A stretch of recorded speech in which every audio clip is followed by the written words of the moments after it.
Yaxşımısınızlar savaqdaşlar. Bugün so'zlaydigan darsimiz psixika analiz. Psixika analiz degan nimasi? Odamning psixikasini to'g'ri analiz qilish. Chunki nurg'un vaqtda odamlar o'zining aslidagi hissiyotlarini, o'zining demoqchi bo'lgan gaplarini yoki o'zining aslidagi ibtidoiy talablarini asosan yushirib ifodalaydi. Agar biz buni tushunmasak, kishilarni to'g'ri tushunishga bo'lgan bir xil bizning iqtidorimiz kamlab ketadigan gap. Onda odam uchun haqiqatan da ta'sirmi degan haqiqatan da ta'sir. Chunki odam intayin murakkab bo'ldi. Odam degan so'z odatda latin tilida person deb ataldi. İngliz tilida person deb ataldi. Endi buni latincha asli nusxasidan kelgansiz personadan kelgan. Persona degan nima degan gap desa, niqob degan gap hamda bu. Yoki maska niqob degan ma'nosi bor. Masalan, Uyg'ur tilidagi personaj degan xatmi mush orqali kelganda, mandash aytgan vaqtda ular odamni faqat personaj deb ataydi. Unda ular nemish personaj deb atagan? Chunki odam real dunyoda yoki shu o'zining kichik hayotida aslidagi ibtidoiy bo'yicha o'zining aslidagi holati bilan yashamdi degan unda emas. Ular asosan personajlik rolni o'taydi. Balkim hayotning ma'lum bir qismida yoki bo'lmasa hayotning ma'lum bir sohasida yoki ma'lum bulunpushqoqlarda har xil personajlik rolni o'taydigan gap. Unda biz o'ylab baqaylik, odam nimishqa personajlik rolni o'taydi? U nimishqa o'zining aslidagi holatini ifodalamaydi. Buningga tek hozircha olimlar javob bermaydi. Ammo mening ko'z qarashim bo'yicha, mening shaxsiy go'daklarcha ko'z qarashim bo'yicha odam o'zining asli ibtidoiy holatidan seskindi. Aslidagi holatini yaxshi ko'rmaydi. U o'zining ashundoq bir xil bema'ni xiyollarni, bema'ni tuyg'ulardan numus qilish mumkin. Shuning u asosan o'zini urab qachilab ifodalaydi. Yoki o'zini har xil niqoblar orqali boshqalarga boshqacha bir ta'sir berishni o'ylash mumkin. Chunki kichik munosabatim shikadan paralashayotganda o bir-birisi hargizmi o'zining aslidagi holatni ifodalamasdan asosan bir-biriga yaxshi ta'sir berishni ham o'ylaydi. Shunga bugungi darsimiz orqali odamlarning bu xil niqoblarini yechib tashlab, qanday qilgan vaqt biz odam tushuna olamiz. Odam zotini nimalardan tuzilgan, odam qanday parcha bo'laklardan tuzilgan bir odamning bir tal odamning qanchadani qismi bo'ladi. Qaysi qismi nimaga vakillik qildi, qaysi qismi uni nimaga yetaklaydi. Bugun shuni o'rganib chiqamiz.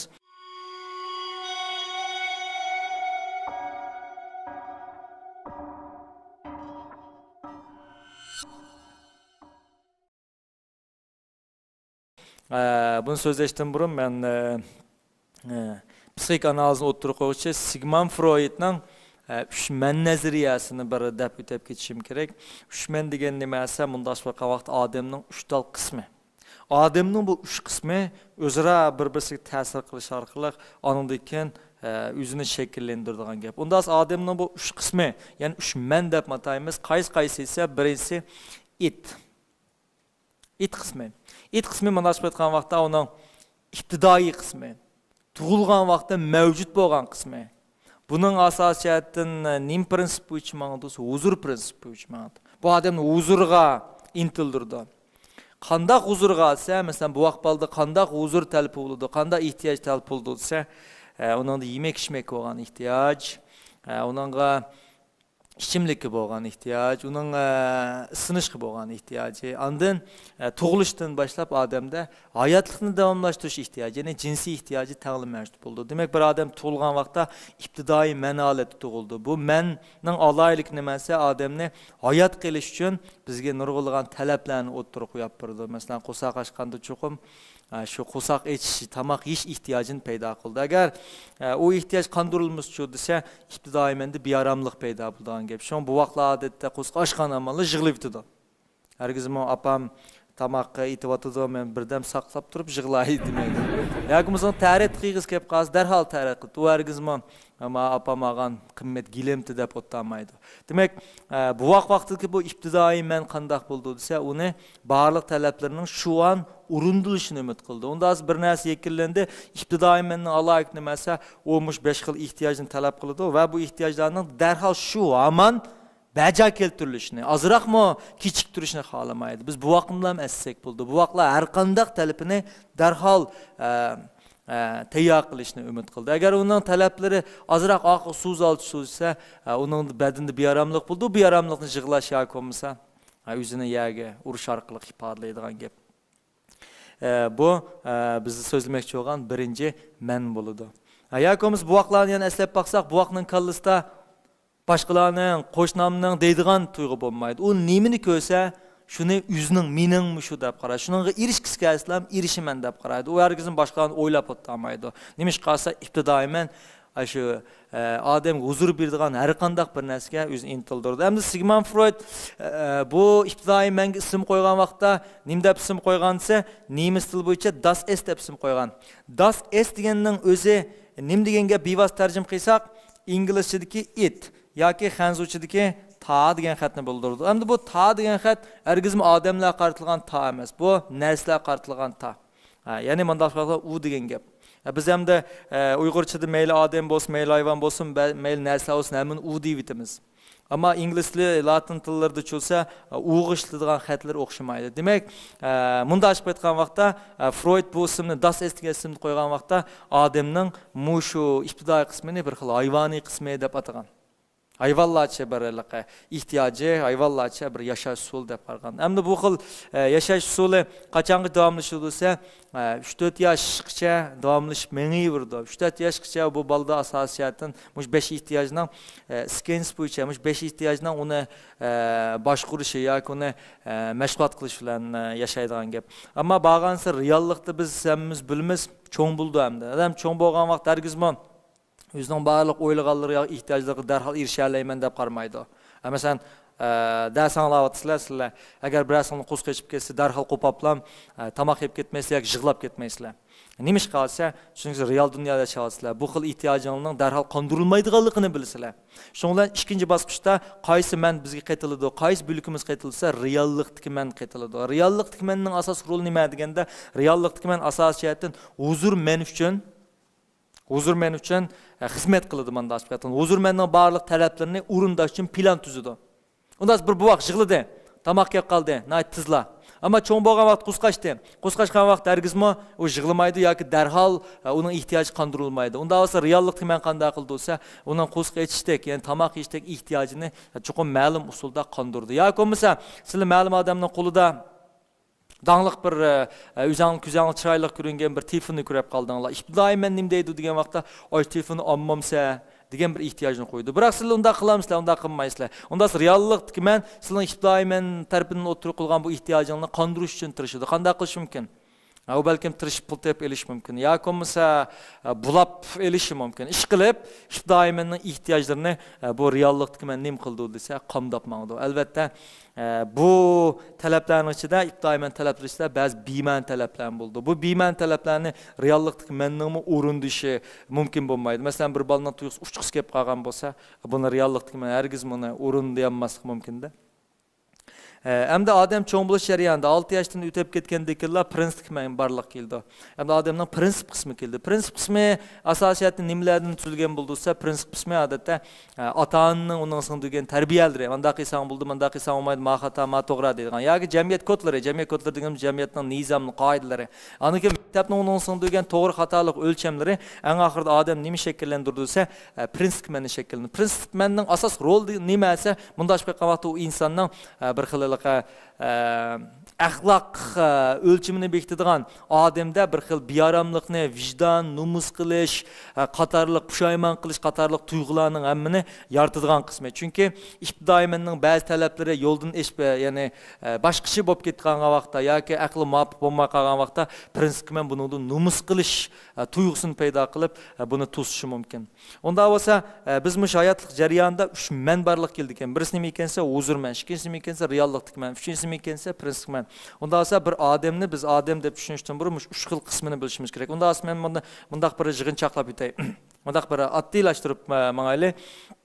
Huzur men qandaqsa, huzur men reallikqa bo'ysundigan narsa emas. U qandaq badan nimani xohlasa, u nimani orzu qilsa, shu talabni bizga qo'yib turib oladi. Reallikdagi menchu desa, avval bu talabni qo'ydi deylik. Bu talablarning ichida ba'zilar be'ma'ni bo'ladi yoki ba'zilarini shu an o'rindashga biz amalsiz qolamiz. Bunda vaqtda prinsip men to'sidi. Sen unda qilsan bo'lmaydi, bunda qilsan bo'lmaydi deb buni to'sadi. Masalan deylik, bir dada bir balani agar urib qo'ygan bo'lsa, ya tillab qo'ygan bo'lsa, ibtidoiy men nim deyish mumkin, huzur men nim deyish mumkin, sen nima ish qurdi, sen mana urib berishing kerak. Urib olganda senda bir xil yaxshi tuyg'u paydo bo'ldi deyish mumkin. Ammo prinsip men unda qilmaydi. Prinsip men qanday qildi desa buni to'sidi. Yo'q, o sening dadan, unda qilsan qat'iy bo'lmaydi deb buni to'sidi. Unda bu energiya keldi. Unda reallikni men qanday qiladi? Buningga bo'ysunib dadasini uramdi, unda qilmaydi.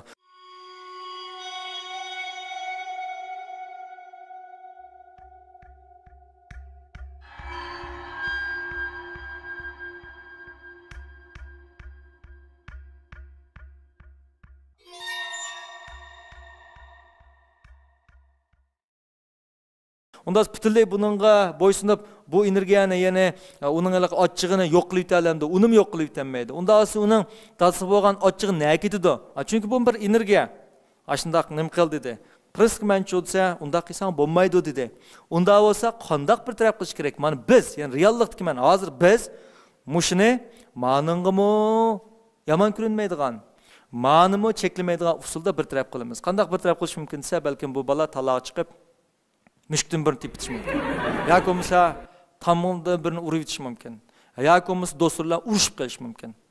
Demek bu usulda yötkeş usul arkalı, yani açık hissiyatını ma'lum adamga yötkeş usul arkalı bir taraf qilib etiş mümkün. Demek adam yaşaş jarayonida ma'ning talabları, ma'ning buni to'sishi asosida bir xil turmush kechiradigan gap. Hamda men bayatdan bir deb o'tib ketdim. Ibtidoiy menning talablarining ichida tamoq yeyish dedik. Ham bu tamoq yeyish cho'ng bo'lgan vaqtda nimaga aylanib ketdi bo'lsa, mol dunyoga bo'lgan intilishga borliq keldi. Mal dünya bo'lgan intilish. Masalan, bu tuyuqsiz buning millioner bo'lg'is kelib ketdi. Sen pul topsan, cho'qim jiqroq pul tepishing kerak deb ma'lum bir narsa o'tirib qo'ydi. Prinsip menchi bo'lsa, buni to'sadi. Sen hozirli buni topolmaysan, buning uchun sen tirishing kerak. Sening bunda xiyoling xato, hozirli boy bo'lishga xiyoling xato dedi. Reallikni men qanday qildi? Reallikni men albatta buning orzusini yo'q qilib yetanmaydi, bostirib yetanmaydi.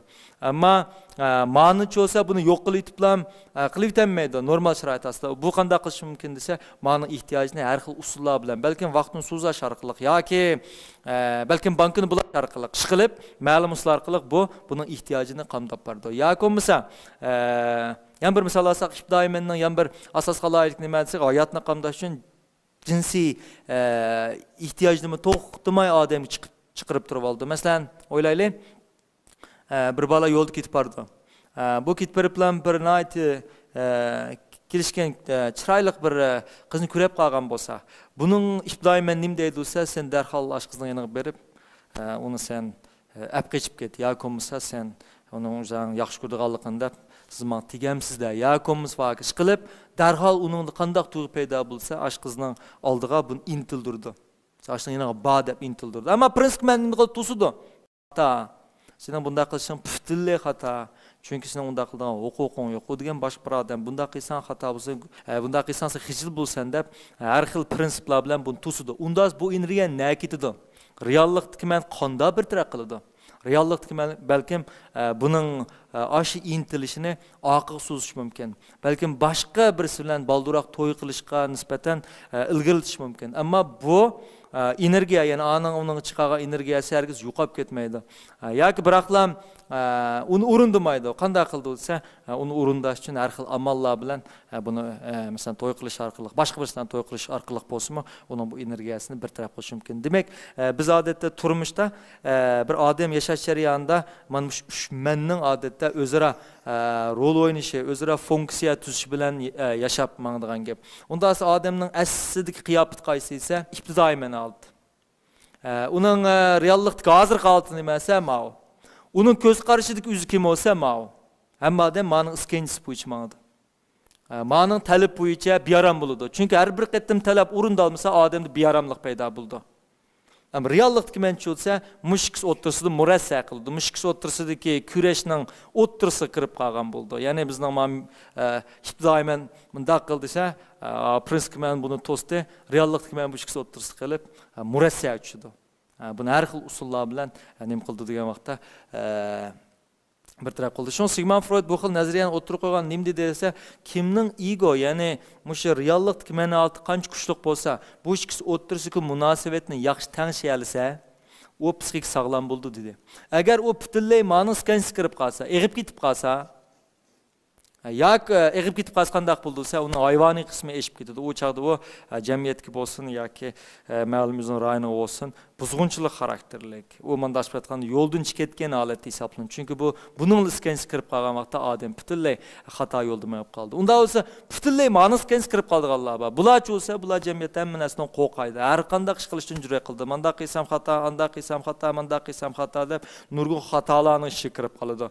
Onda qanda bo'lsa normal bulduğsa bu ikisi o'ttirishga munosabatni to'g'ri tushunib, to'g'ri bir taraf qila olgan vaqtda andın bir odam o'zining sog'lom bo'lgan ro'yi kayfiyatini saqlay oladi. Şu biz şu bugungi darsni men so'zlab bo'lgandan keyin sizlar mayli darscha o'zingizning maktab jarayonida yoki bo'lmasa şu cemiyetga chiqish jarayonida o'zingizga 3 manga yaxshi diqqat qilsanglar, buni texmi yaxshi tushuna olasizlar. Sizlar zodi o'zingizning hayvoniy qismiga, ya'ni ibtidoiy ma'nodagi bekarek berilib ketib boramsizlar. Yoki o'zingizning prinsipdagi avliyo qismiga bekarek berilib ketib boramsizlar. Bu ikkisi o'rtasidagi munosabat cho'qim tanishish kerak. Eng sog'lom odam qandoq desa, mushini kuchaytirish. Yani bu ikisi o'rtasidagi muvozanatni. Unda ma'nodagi mazmunlarga nima ta'sir qildi? Buning mazmunlarga birinchi qo'l ta'sir qilgan ota-ona. Şu ata-onaning bir balaga qilgan tarbiyalari intayin muhim bo'ldi. Agar u bir xato tarbiyani berib qo'ygan bo'lsa, u chaqda prinsipmanda to'g'ri prinsiplardan boshqa qiysan bo'lmaydigan xato prinsiplarmi ba'zida yushilinib qoladi. Bunda yushilinib qolgan vaqtda bu bola cho'ng bo'lgan vaqtda qiysin bo'ldigan ishni prinsipmanning tupayli qilolmaydigan, jur'at qilolmaydigan ahvollar kelib chiqadi. Masalan, men nurg'un ota-onalarning masalan bolalarning kiyim masalasidan jiq gapirishib oldiganligini jiq ko'raman. Masalan, kiyiming mehnat bo'lib kelsa bo'lmaydi deyilgan. Onda esa prinsip menga qandaq bir mazmun qaytilsa, kiyim mehnat bo'lmaydi dedi. Unda olsa ibtidoiy menchi olsa mehnat qil, sen shundoq to'xtamay u yerda o'yna yoki daraxt yamash yoki dumlab o'yna deb huzurga boshlaydi bu munosabat qanda. Maç olsa kiyim mehnat bo'lmasa unda qilsan bo'lmaydi dedi. Unda qaysi to'g'ri?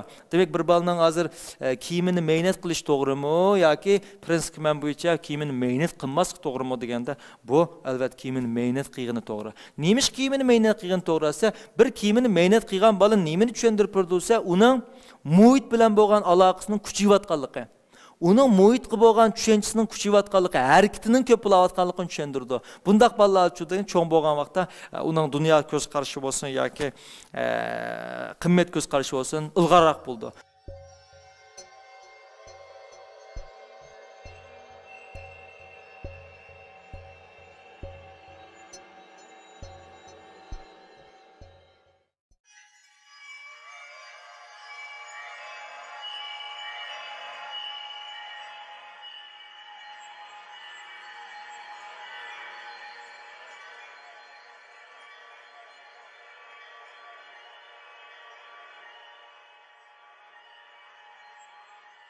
Mabal kiyimini mehnat qilmaslikqa tirishgan bolchi bo'lsa, cho'ng bo'lgan vaqtda buning kiyimini mehnat qilmaslikqa bo'lgan prinsipidan keyin o'zgarib, uni nurg'un ishlardan, balkim orzusini amalga oshirishdan yoki o'zining o'ylaganlariga jur'at qilolmaslikdan yoki ashni qilsam xatomiki deb o'ylab qilishini keltirib chiqaradigan gap. Shunga ota-onalar prinsipidan shakllantirgan vaqtda diqqat qilmasa, ba'zi shu xato bo'lgan qilmaslik kerak o'y fikrlarini singdirib qo'ysa, bola bunun ta'sirida o'zining ibtidoiy intayin bir kuchliq bir g'oyiviy tuyg'ularini amalga oshira olmaydigan bo'lib qoladi. Shunga bolalarda men bayatning birida bitib ketdim, ush deyish mumkin bu.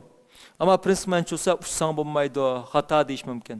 Endi bu ush degani qaramoqqa mumkin emasdek turgan bilan amaliyotda bu ibtidoiy menning odamni nimaga intildirishi degan vaqtda yuqoriga intildirish bo'lishi mumkin. Balkim bu vaqtda biz albatta ibtidoiy menga bo'ysunishimiz mumkin. Garchi biz ucholmasakmi, ucha oladigan narsa yasalishimiz mumkin. Shunga bu kishisiga qandoq bir taraf qilish, qaysiga ba'zida bo'ysunish, qaysini ba'zida rad qilish, bu bek muhim narsa. Agar siz butunlay ma'noni kirib qolsangiz, men bayatnim hech nimani qila olmaydigan bir holat bir Bıraklama'nın kırıp kalsınız çözse, daimlam çatak terip koyduğun hata işlerini, bulap manda açıp yakan vaxtda bədininiz, royutunuzu baş kurup koyduğun ahvallar kep çıkıdı. Mesela, ma bir at bolsa, ma çevendaz, ma royutumuzda, ma beden, Bu at minib ketib bardi chavandoz bu atni. Bu to'g'ri, chunki ma chavandoz ma badanni yetaklab mangdi.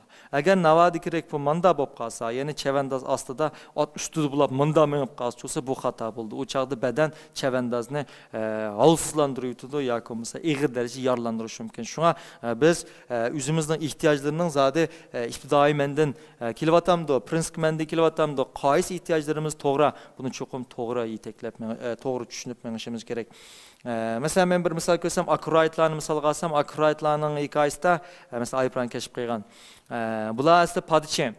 Bir kuni bu dadisidan padi beqib ketib qolgan vaqtda tuyuqsiz turnalarni ko'rib qoladi. Bular so'raydi dadisidan, dada turna nega ketib bordi deganda, dadisi bu bolalarga turna jannat ketib bordi balam deb qo'ygan. Shunda vaqtda bu bolalar nima degan desa, unda bu turnalar opam bayaga bordi ekan degan. Dadisi to'g'ri opang bayaga bordi deb qo'ygan xolos. Endi akuraytlarning mush vaqtdagi huzur men nimasi opsini ko'rash. Chunki opsini ko'rashmi huzur. Unda prinsip men nim qildi desa, sen ko'ranmaysan. Mumkin emasan, uchanmaysan. Sen unda qilsan bo'lmaydi dedi. Ammo akuraytlar bo'lmaydi bu yashadimi yoki mushu huzur menni qondirman dedimi? Albatta bular hargiz buningga prinsip menga bo'ysunmadi. Uchalaydiganlikqa cho'nqir ishindi.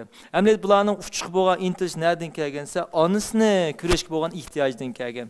Onasini kurashga bo'lgan bu xil ehtiyoji dal shu vaqtda, padishki vaqtida, ya'ni balliq vaqtida yo'qolib ketganmi, yo'qolib ketmagan, balki yushrin ongda saqlangan. Uchiman, hamon bir kun uchiman deb. Nimish qalsa onasini kurashga bo'lgan ehtiyoji yuqori. Shundan bular cho'ng bo'ldi. Buning uchiqib bo'lgan orzusi eng oxirida bularni mexaniklikdan odamning o'ylashqimi yasash u yoqda tursin, o'ylashqim jur'at qilolmagan aeroplan yasashiga sababchi bo'lib qolgan. Shunga biz ba'zida bolalarning bu xil ibtidoiy orzularini hargiz butunlay cheklab etsak bo'lmaydi. Balkim u akuraytlar qanot qeqib uchanmagan bilan biroq ular uchalaydigan aeroplan yasadi. Demak, ba'zi bolalarning ashunday ibtidoiy orzulari eng oxirida ularni g'oyat zo'r muvaffaqiyatga boshlab bordi.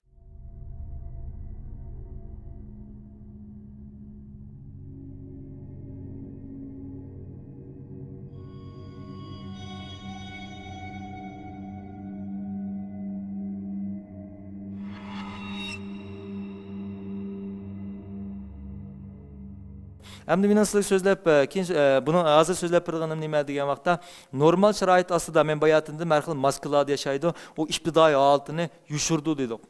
Unda esa ibtidoiy holatini yushirish uchun boshqa ifodalash kerak.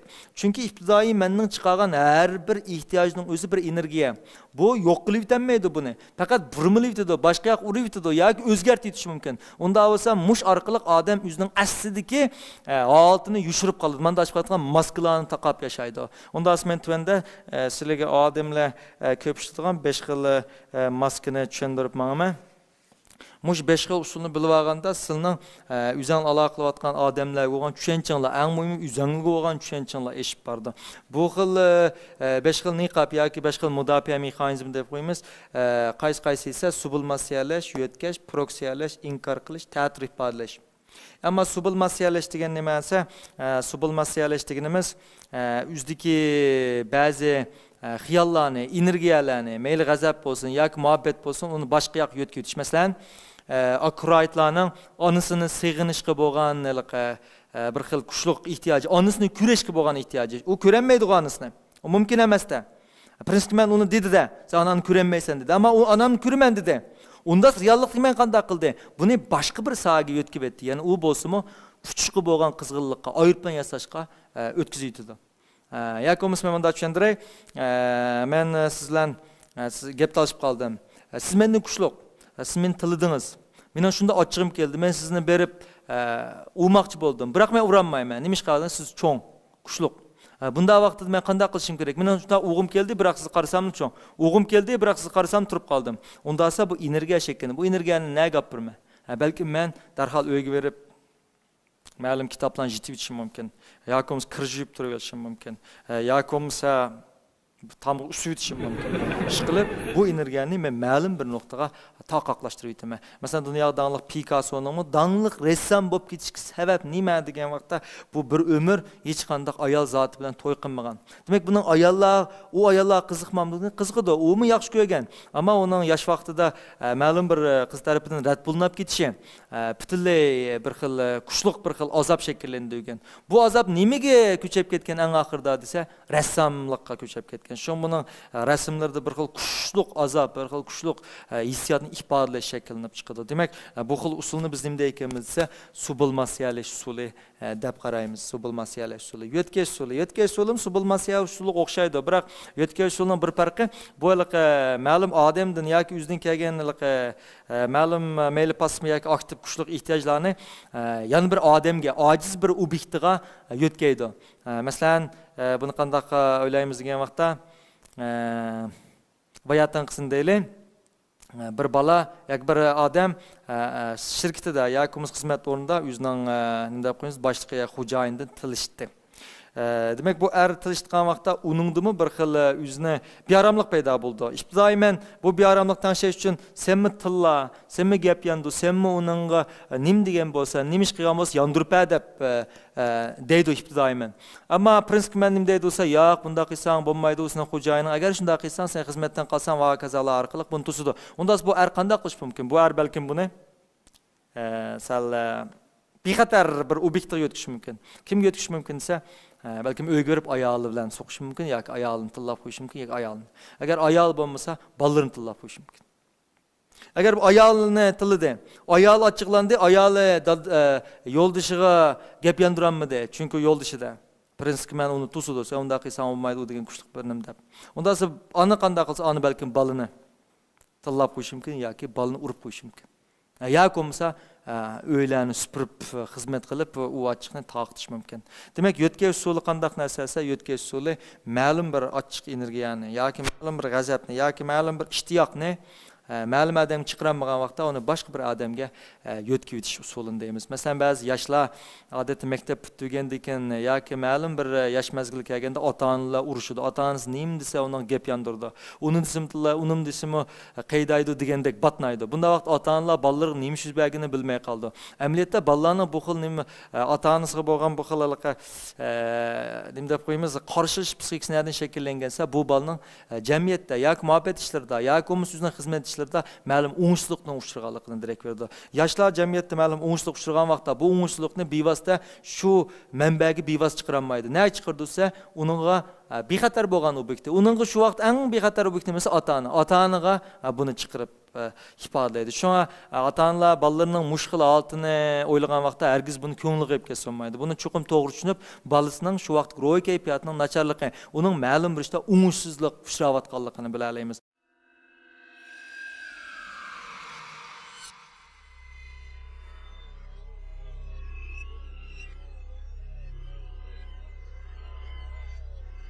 Bazı xushal kayfiyat bo'ladi. Masalan, ma'lum bir qiz deylik, ma'lum bir qiz o'zining to'y qilmoqchi bo'lgan yigitidan yaxshi bir gaplarni angladi. Bu qiz nihoyat xush bo'lib ketdi. Xush bo'lib ketib, bu o'zining bu to'y qilmoqchi bo'lgan bolaga o'zining xushalligini ifodalamadi. Chunki buni yushirdi ko'pincha ahvolda. Bu qizga bu xushallikni qanday ifodalash mumkinsa, uyga berib yaxshiroq tomoq yeyib mumkin. Yoki bo'lmasa, opasiga yaxshi muomala qilish mumkin. Amaliyot buni opasiga yaxshi muomala qilishi, tuyuqsiz yaxshi tomoqlarni yeyib ketishi haqiqatan shu narsa uchun emas, undaq emas. Balkim ani ifodalamay turib, ma'noga ko'chmalar ifodalashdan direkt berdi. Uchinchisi qaysi esa proksiyalash usuli. Ham proksiyalash usuli degan qanday desa, bu xil usulda odatda yüzdeki xiyalni bevosita ifodalamasdan boshqalar orqali ifodalash. Masalan, 8 yoshli bir bola karton film ko'rgisi kelib ketdi. Ota-onasi boshqa bir xabar film ko'rayotdi yoki kino ko'rayotdi. Biroq bu 8 yoshli bola shu vaqtda karton film qo'ydig'ini biladi. Uning darhol mening karton film ko'rgim bor deydi. Biroq bu 8 yoshli bolada azroq logik shakllandi. Unda desa ota-onasining xapulayligini biladi. Unda bu 8 yoshli bola qanday qilish mumkinsa, darhol o'zining inisiga döngab, mening inimning karton film ko'rgisi bor ekan, mushning karton film ko'rgisi bor deb, o'zining asli ko'rgisi borasini qarshi tarafga yetkazadi.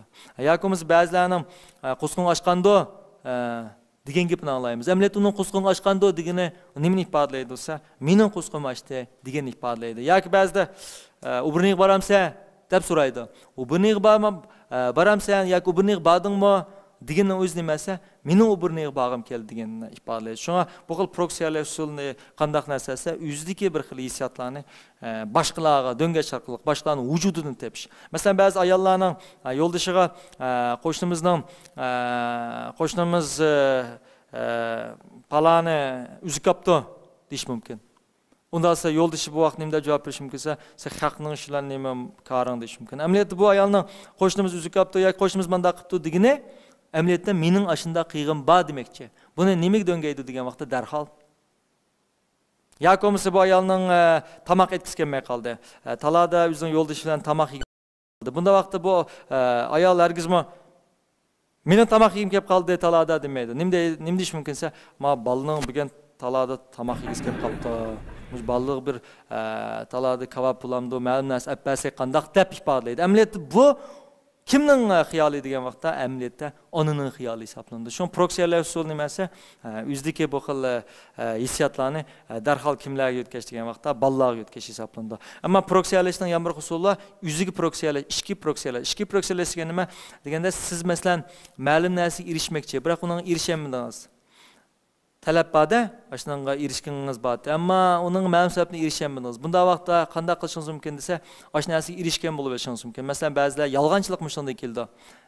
Masalan, birisi televizor ko'rib dengiz bo'yini ko'rdi. Uning dengiz bo'yi shunda pag'as keldi. Biroq u dengiz bo'yi borolmadi. Bu vaqt u nima deyish mumkin desa, men palana vaqtda kichik vaqtimda dengizga borgan, anda qilgan, bizning o'ydagilar meni u yerga borgan, bu yerga borgan deb oxil o'zining xiyolini o'tmishdagi reallik aylantirish orqali qanoatlantirdi. Biz buni o'ziga proksiyalash deb ataymiz.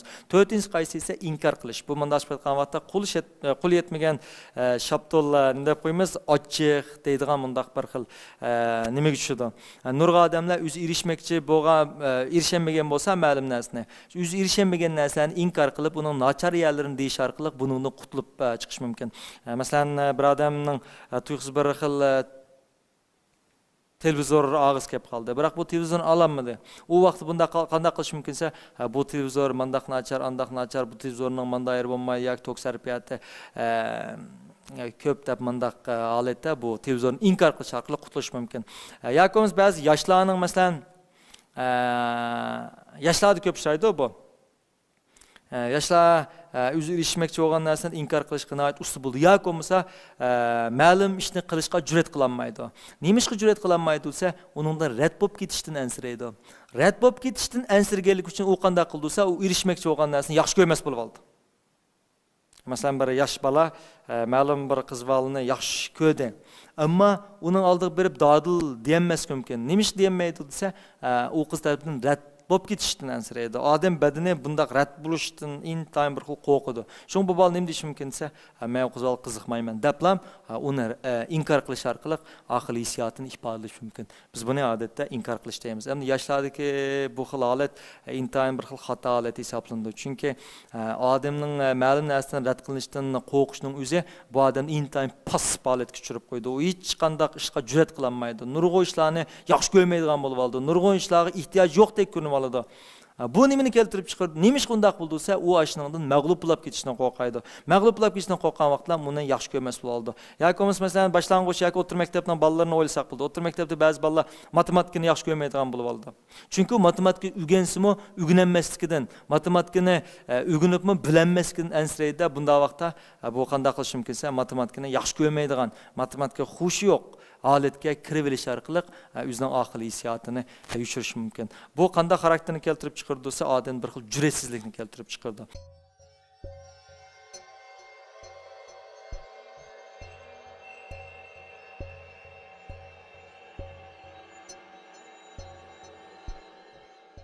Masalan, dağlıq faylasufning Demokritning mundaq bir qisqarlik hikoyasi bo'lgan. U har kun et deganda qo'pab, haykaldan pul so'ragan. Pul va deb. Kishilar bundan har xil qiziqib qolgan. Qo'shni so'rgan, "Siz bu haykaldan nima deb pul so'raysiz?" degan vaqtda Demokrit Çünkü men özümni rad qılınışqa köndürüyapataman degan. Demek adamning boshqalar tarafidan yoki reallik tarafidan yoki bo'lmasa orzular tarafidan rad qilinishining o'zi amaliyotda odamga intan foydali bo'lgan vitamin hisoblanadi. Biz qancha kishilardan rad bo'lgan sari rad qilinishning unchalar cho'ng ish emasligini yoki uning qo'rqinish emasligini his qilamiz. Bunda bo'lgan vaqtda cho'sa har qanday ishga jur'at qilishga urindigan gap. Bu har qanday bir yoshlarda yetilish tegishli bir xil xarakter. Kim rad qilinishdan ansirgan sari uning jur'atsizlik, passivlik kelib chiqadi. Unda 5-chi ta'tir ifodalash. Ta'tir ifodalash degan qanday desa, bir odamning ikki xil hissiyot bo'lib qoldi. Bir vaqtda ikki xil hissiyot bo'lib qoldi. Ikki xil hissiyotning birisi kuchli, birisi ojiz. Bunda vaqt odam qaysi ifodalaydi desa, kuchli haqiqiy hissiyotni ifodalamay, ozroq hissiyotni ifodalaydi. Masalan, ikki do'st var masalan, mashkan do'stda. Bu ishkanlarning ishlarida birisi ma'lum intamı qatnash, aspirantlik deb turaylik, aspirantlikqa qatnashdi. Yan bir siz aspirantlik qatnashmadingiz. Endi bu yaqin do'st. Yaqin do'stlar orasida hargizmi qarshi tarafning o'zining do'stining uningdan bek olqib taraqib ketishni orzu xalab ketmaydi, ko'rmaydi. Undaq bo'lishini ko'rmaydi. Bu hargizmi uning nachar do'stlik emas, uning psixologiyasi. U albatta beyaramlik bo'ldi. Chunki ular birga cho'ng bo'lgan do'sti, birisi imtihon berib, uningni o'tib ketsa, bu qiz uning bamsa, u chaqda qandaq kayfiyat paydo bo'lsa, ma qiz chuqur beyaramlik paydo. Bu bizning to'g'ri tushunmasak bo'lmaydi. Unda esa bu qizda sizda masalan o'zingizning do'stingiz nisbatan ikki xil hissiyat paydo bo'ldi. Birisi do'stingizning o'tolmasligini umid qilasiz. Shu kuni uxlab kelishini umid qilasiz. yoki shu kuni imtihon kuni butun sunib ketishini umid qilasiz. Çünkü sizde beyaramlık duygu şu vaqt hal buldu. Yani bir xil duygunuz demese prinsip men dedi, bu senin dostun. Sen o ütep kelsen hoş buluşun gerek, dostuga mundaq buluş gerek dedi. Bu hissiyatınız mı ba? Ütep gidişini mi xalaysız, ütenmeskini mi xalaysız? Ama sizin onun ütenmeskini xalışınız bir kadar kuçluk buldu. Ütüşünü xalısınız aciz buldu. Bunda vaqt qaysini kötürüp çıkışınız mümkünse darhal acizini ifadelaysiz. Adaş çuqunmuş imtihandan ötüp keten, herkes uxlab qalman, yoki herkes butun sunib ketmişsin deyish orqali qarshi tarafga acizini ifodalab chiqishimiz mumkin. Yoki ba'zi ayollar bor. Mesela bu turmuşda har xil ishlar tufayli uning yo'l dishi masalan, ma'lum bir xatolik sodir qilib, bu ayolning ko'ngliga tegadigan bir ishni sodir qildi. Unda bu ayolda ikki xil xiyol mavjud bo'ldi. Birisi yo'l dishini bek yaxshi ko'rdi. Bu turmushning buzilib ketishi xohlamaydi. Yana birisi yo'l dishining bu xil qilgan ishiga nisbatan norozi. Unda bu ayolda ikki xil ko'z qarash tangli mavjud bo'ldi. Uyini saqlab qilish, yana birisi buningdan ayrilish, ya'ni buningdan ajrashish orqali buni bir taraf qilish. Unda ayollar bu ikkisining qaysi kuchli bo'ldiysa, yanla agar uyini tutib turish, yanla yo'ldishiga bo'lgan umidi kuchli, ya'ni mushu uyini mayli, men yanla yo'ldishimni yaxshi ko'rmamiş, uyini tutib turman degan idis kuchli. Ojishiman degan ojiz. Unda bu vaqtda ayollar qaysi ifodalaydi-desa, ojizni ifodalab, men ajrishiman deb turish mumkin. Emnet bu ayolning ishchik chiqib chiqsaq, asli kuchli idis ko'z qarashni emas, hargiz ajrashmaslik. Bunda vaqtda o kuchli qilgan, mening yanla ajrashqim yo'q, men yanlam bo'yini sizni yanlam kechirib o'talayman yoki mening arzuyim ma'ni ifodalamay kuchliqni, nimani ifodalash mumkinsa, ojizni ifodalaydi.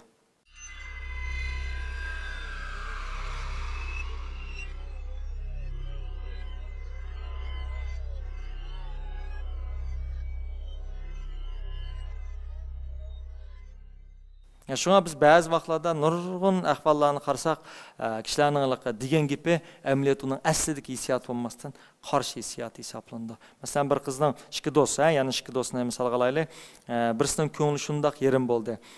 Endi ma do'stida ikki xil hissiyat paydo bo'ldi. Bu birisi uning ko'nglining yerim bo'lgani, ya'ni do'stining kelishmas kuchligini uningda yaxshi tuyg'u paydo qildi.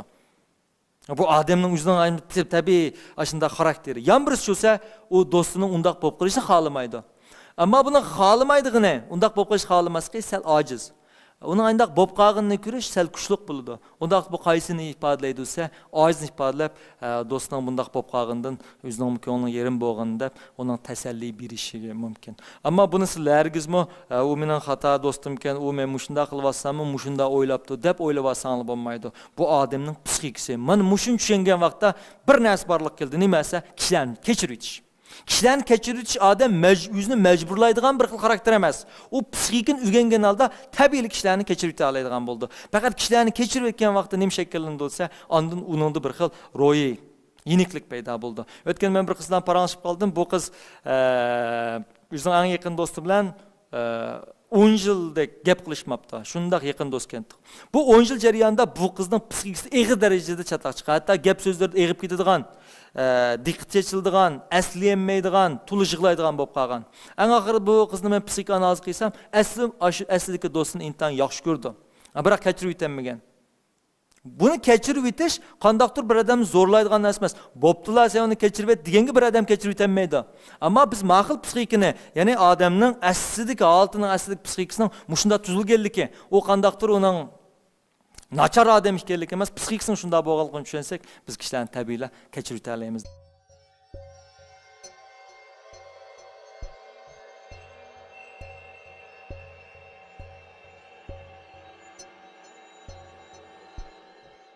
Demek, bugünkü dersimizde biz mana 5 xil usul orqali odamlar o'zining asli holatini ifodalashni o'rgandik. Agar mushuni biz yaxshi tushunib olsak, nurg'un vaqtlarda bizning psixikimizning sog'lomlashishiga foyda bor. Unda bo'lsa dersimiz mushada oyoqlashdi. Tushunmagan savollar bo'lsa, so'rasang bo'ldi.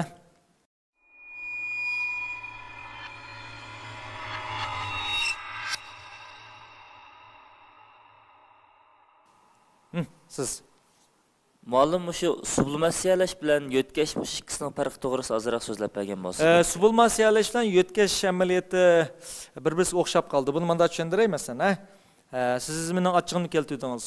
Men tuyg'us qalamni otqim keldi. Biroq qarsam, siz kuchliq. Men qo'rqdim yoki men hisobdan otammidim. Hamda buni atanmaganligim uchun men qanday qilish bu energiya keldi-da bu. Kelgandan keyin men balkim bu qalamni yeyib o'tishim mumkin. Yoki uyga berib muzdek doğ içib o'tishim mumkin. Yoki tuyg'usiz she'rlarni ezib ketishim mumkin degandek maynergan boshqa sohaga qaytib o'tmanda. Bu nimani direkt berdi degan vaqtda nurg'ulg'an muvaffaqiyat qozonganlarni ko'rsak, amaliyoti bularni balliq davrini o'ylasak, balliq davrida chuqur bularda meyli bayatın akroitlarni tilg'agandek bir xil musbat bir xil ashundaq anasini seg'inishdek musbat bir xil hissiyot paydo bo'lganlik tufayli bular uftiqazlanib ketadi. Yoki bo'lmasa ma'lum bir g'azab tufayli uftiqazlanib ketadi. Masalan bir kuchliq ayol deb qo'yamiz, muvaffaqiyatchi ayolning oqida bir razil qo'lba deydigan gap bor. Bu nimadan tushuntirilsa, bu ayollar nimish tuyuqsiz uftiqazlanib ketishi mumkin. Balkim uning oil turmushida u ma'lum bir azob uchragan vaqtda buni shu odam chiqarmasdan o'zini jamiyatda aktivlashtirish, ifodalash orqali ashning yoki o'siblash orqali energiyani boshqa narsaga taqib maqli hisoblaydi. Shunga bu xil narsaning o'zimi odamda ba'zida turtkilik nima o'taydi degan vaqtda bir xil turtkilik ijobiy funksiyasi bor, ijobiy roli bor.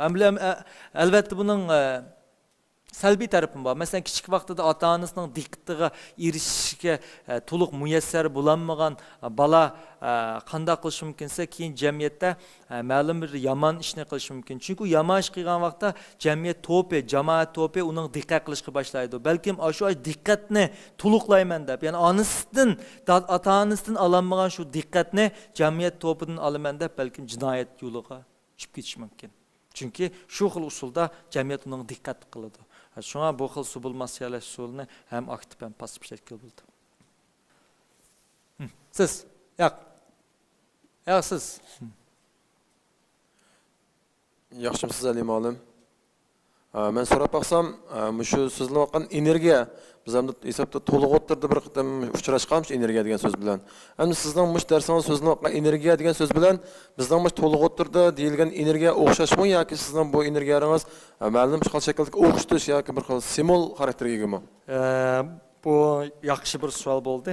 Ham bizning bu yer da'vatgan hissiyot energiyalarimizning hammasi amaliyotdagi fizikadagi energiya bilan hech qanday farq bo'lmaydi. Sigmund Freud bu nazariyani deyishdan burun Brook va Mayner qatorliq biologiyashunoslarning ta'sir ushtirgan. Masalan, o ifodalaganda mundaq bir narsani ifodalagan.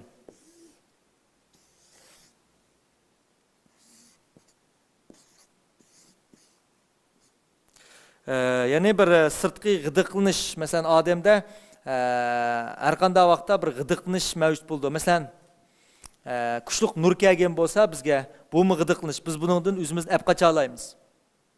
Ammo ichimizdan bir kuchliq g'idiqlanish kelgan, biz buni olib qocha olmaymiz. Chunki olib qochimiz degan sir bu bizga soyga o'xshab bizga agish bo'ladi-da. Unda bu gıdıqlanish yoki bo'lmasa hissiyotdagi bu xil talablar. Mesela açıqni deylik. Açıqlarning hammasini bir gıdıqlag'ush desak, bu odamda bir xil bearamlik tuyg'u paydo qildi. Ammo bu bearamlik tuyg'uning o'zi bizning nerva hujayralarining ichidagi eng kichik birlik neyron deb ataymiz. Men neyron deb atsak, neyron signal berdi. Sen bearam bo'lding deydi. Ammo bu bearam bo'lding degan vaqtda bu bir buning darajasi, bu energiyaning darajasi, bearamlik darajasi.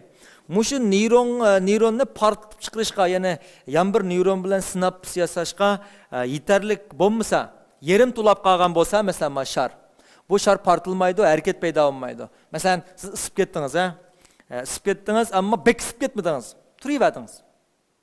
Isib ketdingiz, yana isib ketdingiz, yana isib ketdingiz. O'yning temperaturasi o'rlidi. Ma'lum nuqtaga borgan uchun chuqum chapan selektsiz. Demak, isishdan bo'lgan bearamlik dastlabki ojiz bo'lganlik uchun, men ojizroqda men neyronni portlatib chiqaramadi, harakat paydo qilamadi. Ammo keyin ma'lum nuqtaga borgan vaqt shu degan vaqtda neyronlar to'liq to'shgan vaqtda bu xil bearamlik tuyg'ular, g'idiqlanishlar bevosita harakat shakllanib chapiningizni sog'z yutadi. Yoki bo'lmasa biz gap talashyapmiz. Azroq ochig'ingiz keldi. Ammo gap qilmadingiz. Chunki o g'idiqlanish, ya'ni sizning ochiqdan kelgan bearamlik tuyg'ungiz tehi neyronda to'liq portlash hosil qilib, yan bir neyronda sinaps yasab bo'lmaydi. Ammo yana ochig'ingiz keldi, gap tagishiyverdi. Eng oxirida bu xil sizdagi bearamlik nimani paydo qildisa, neyronni darhol portlatadi. Portlatgan vaqtda siz o'rningizni qo'pab ketdingiz, yoki bo'lmasa mening oldimga yugurib keldingiz. Demak, sizdagi bearamlik sizning harakat paydo qildi. Şuna bu xil hissiyotlarning hammasini biz energiya deyishimiz, amaliyotda bu fizikadagi energiyalar hech qanday farq yo'q. Chunki energiyaning har qanday borliqdan yo'q bo'lmaydi, yo'qdan borliq kelmaydi. U bir xil shakldan bir xil shakl o'zgarib bo'lgan. Demak, hissiyot talab energiyalarım herkes yo'qolib ketmaydi. U ma'lum usuldan ma'lum usulga yoki ma'lum usuldan ma'lum usulga. Ham binaural psixika qandaq bo'lsa, o'ziga yondiraydiganlar bo'ldi. Biz hech nimani ifodalayolmaydigan, hech qanday narsani ifodalamaganda oqiga yenib ketadi. Bundaq odamlar nim paydo bo'ldi desa, o'zini vayron qilish paydo bo'ldi. Erlar, men bayatında dedim, libido, ya'ni jinsiy energiya dedik. Erlarning shunga ma'lum bir xil qiziqish bilan shug'ullanishi bek muhim. Yoki bo'lmasa u uy ishlari bilan, yoki kitob o'qish bilan, yoki so'zet qilishlar bilan ishqilib bu erning diqqatini ma'lum bir soha chuqum qamallab turish kerak. Agar buni qiziqtiradigan hech qanday soha bo'lmasa deganda men bayatdim libido dedim. Ya'ni uningdagi bir xil jinsiy energiya nimaga boshlab bordi desa, bayatdim degandek u balkim yo'tkash usulini ishlatib, ba'zi axloqiga yot bo'lgan ba'zi ishlarni bilan shug'ullanib ketishi mumkin. Shunga erlarning bir umr ma'lum bir kuchli holda o'zining aslidagi odamiylik bir maqsadini tepish uchun to'xtamay tirishib, o'zining bu xil qo'shimcha energiyani chuqur ma'lum bir sog'lom bo'lgan sohaga yo'tkazilishi bu bek muhim. Agar shunday qila olsa, uning utuq qozonishi bo'ldi. U unda qimmischi bo'lsa, uning hech qanday qildigan ish bo'lmasa, bakaj bo'lsa, uning hech qanday qiziqish bo'lmasa, bu energiyani u albatta xato usulda bir taraf qildi. Buningga chuqur keyin bek diqqat qilish kerak. Buldu onda olsa bugungi darsimiz mushayish bo'lsin. Anglab berganingiz rahmat. Xo'sh.